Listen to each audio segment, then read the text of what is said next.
બટેટા અને સૂજીનો અનેક નાસ્તો બનાવ્યો હશે, પણ જો એકવાર આ ટ્રાય કર્યો ને તો તમે તો ખરેખર એમના આશિક જ બની જશો. તો એમના માટે સૌથી પહેલાં તો બટેટાને આ રીતે છાલ ઉતારી છીણી લેશું, સારી રીતે પાણીથી ધોઈ લેશું. અને હવે કડાઈની અંદર 2 બાઉલ ભરી અને પાણી લેવાનું છે. ટૂંકમાં સૂજી છે એમનાથી ડબલ પાણી લેશું અને બટેટાનું છીણ છે એમાં નાખી સ્વાદ અનુસાર નિમક નાખી દઈશું અને ઢાંકણ ઢાંકી અને 2 થી 4 મિનિટ માટે એમને ઉકળવા દઈશું. હવે એમની અંદર એ સોફ્ટ થઈ જાય બટેટું, ત્યારબાદ મરચું એડ કરી દઈશું, ધાણા ભાજી અને સૂજી છે એ થોડું થોડું એડ કરતા જશું, ચમચાની મદદથી હલાવતા જશું. મિશ્રણ એકદમ ઘટ ન થાય ત્યાં સુધી આપણે એમને કૂક થવા દઈશું. એટલે લગભગ 5-1 મિનિટની અંદર તો મિશ્રણ છે આ રીતનું ઘટ થઈ જશે.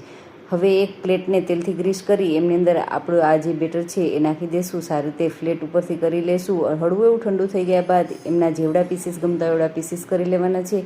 અને જો તમારે આમને સ્ટોર કરવું હોય તો 1 વીક સુધી ફ્રીઝરની અંદર આરામથી સ્ટોર કરી શકશો. અને જ્યારે પણ કંઈક ચટપટું ખાવાની ઈચ્છા થાય અથવા તો બાળકોના લંચ બોક્સ માટે તમારે કંઈક નવું ટ્રાય કરવું હોય ને તો એકવાર જરૂરથી ટ્રાય કર્યા જેવું છે. આગલે દિવસે આટલી તૈયારી કરી રાખી દો ફ્રીઝરની અંદર સ્ટોર કરી અને બસ સવારે ડીપ ફ્રાય અથવા તો સેલો ફ્રાય કરો અને એન્જોય કરો. એવો સરસ મજાનો રવા અને બટેટાનો નાસ્તો છે, એકદમ ક્રિસ્પી અને કરારો જેવો તમને બતાવું તો છે ને એકદમ કરારો ક્રિસ્પી એવો સૂજી અને બટેટાનો નાસ્તો બની અને રેડી થઈ ગયો છે.